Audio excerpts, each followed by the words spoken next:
Good evening viewers, তোমাদের সবাইকে অনেক অনেক স্বাগতম আমার এমবেলস একাডেমি ইউটিউব চ্যানেলে। আশা করি তোমরা সবাই ভালো রয়েছো এবং তোমরা প্রস্তুতি চালিয়ে চলেছো। যাই হোক, আমরা দেরি না করে আজকে নাইটিঙ্গেল ওডের 6th স্ট্যান্ডাটা সলভ করব, যেটা কিনা অনেক অ্যাট্রাকটিভ এবং very beautiful স্ট্যান্ডা।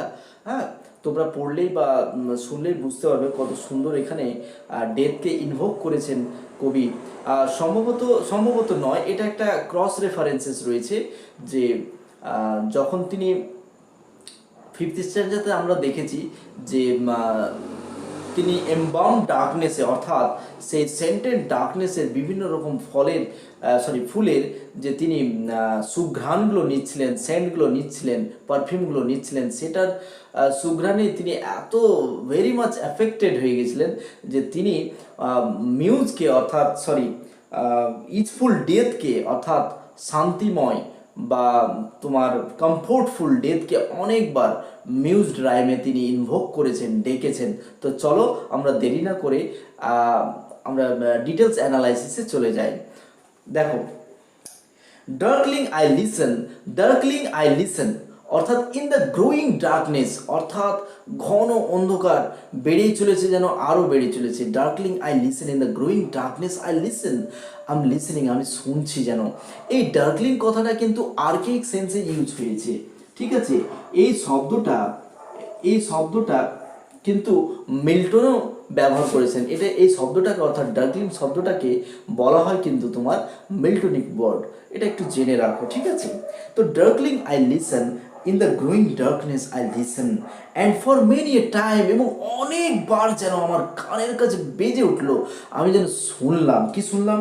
I have been love with each full death, আমি যেন সেই কমফোর্টফুল মৃত্যুর অর্ধেক ভালোবাসায় যেন পড়ে গেছি, অর্ধেক ভালোবাসায় ফল ইন করে গেছি সেই কমফোর্টফুল ডেথ। মানে while I listening to the song of the nightingale I may died, আমি যেন মরে যেতে পারি বা আমি মরতে পারি, এইরকম আর কি। Called him soft names in many a mused rhyme to take into the air my quiet breath. তো বলছে যে I have been half in love with each full death. তাহলে I have been half in love অর্থাৎ অর্ধেক যেন, half আমি কি হয়ে গেছি, কনজিউমড হয়ে গেছি উইথ ইচ ফুল লাভ, অর্থাৎ তোমার কমফোর্টফুল লাভ অর্থাৎ আরামের মৃত্যুর ভালোবাসায়, অর্ধেক ভালোবাসায় আমি পড়ে গেছি। অ্যান্ড কল্ড হিম, এবং ইনভাইটেড, হিম বলতে ডেথকে বোঝানো হয়েছে, মানে ডেথ পার্সনিফাই হয়ে গেছে, ডেথকে বোঝানো হয়েছে। এবং কল্ড হিম মানে ইনভাইটেড, আমি ইনভাইট করেছি।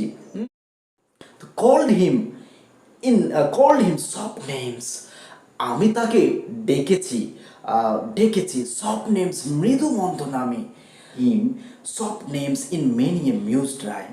তো কথাটার মানে কি? কল্ড হিম মানে হচ্ছে invited death in many a mused rhyme. তো invited death in endearing terms, endearing names to come upon him in well thought out verses, অর্থাৎ সুন্দর সুন্দর ভার্স বা সুন্দর সুন্দর কবিতার দ্বারা, সুন্দর মহিমান্বিত শব্দের দ্বারা তিনি কি করতে চেয়েছেন? ডেথকে ইনভোক করতে চেয়েছেন, ডাকতে চেয়েছেন। To take into the air my quiet breath, তো যেন তিনার to take into the air, তিনার কোয়াইট ব্রেথটা, সেই তোমার কি বলবো, পেনলেস ব্রেথটা যেন অ্যাটমসফিয়ারের মধ্যে টেনে নিয়ে চলে যায়, যেন তিনার আত্মাটাকে এই তোমার শরীরের যে খাঁচা, সেই শরীরের খাঁচা থেকে যেন ফ্রি করে দেয়, ফ্রিডম দিয়ে দেয়। Now more than ever seems it is to die, এর থেকে হয়তো আর বেশি রিচেস্ট টাইম হবে না টু ডাই আউট, অর্থাৎ মরে যাওয়ার এর থেকে আর হয়তো ভালো সময় হবে না। তাহলে কথাটার মানে কি? This is the richest Times, এটা হচ্ছে সব থেকে বেশি একদম সুন্দর সময় বা একদম পারফেক্ট, একদম সঠিক দুর্দান্ত সময়, যে সময়টা তিনি এই পৃথিবী ছেড়ে চলে যেতে চান। Two seize upon the mid night, সেই মধ্যরাতের সময়ে, উইথ নো পেইন, কোনো রকম ব্যথা ছাড়া, অর্থাৎ পেইনলেস তিনি মৃত্যু পেতে চেয়েছেন, বা তিনি ভেবেছেন হয়তো আমার এই মৃত্যুটা পেইনলেস হবে।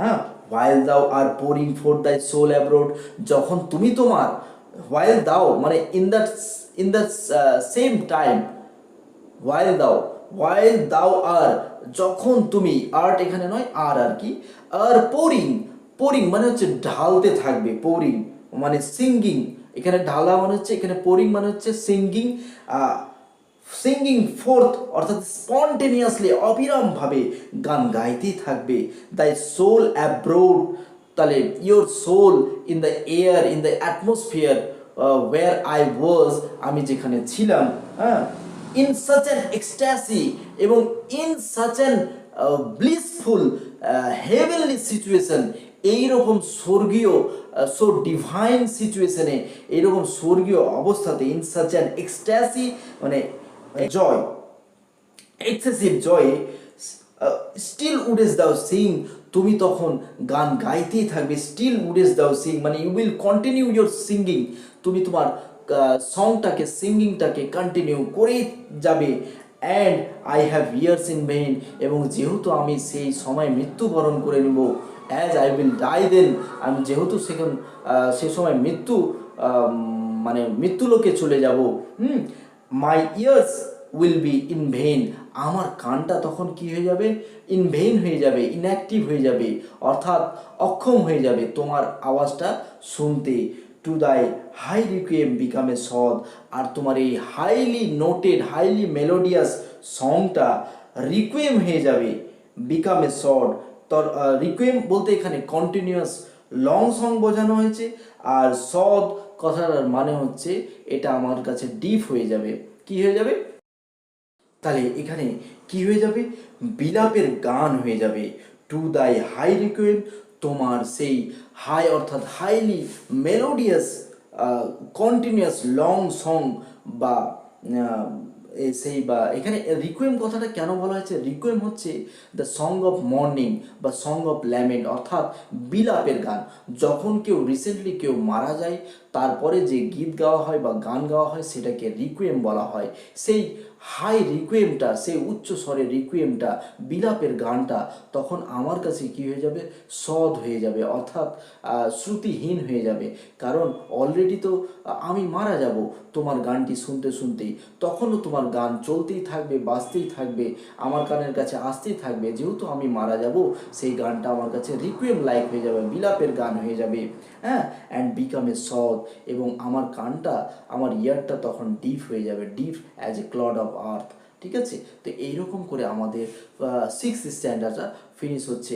আশা করি তোমাদেরকে ভালো করে বোঝাতে পারলাম।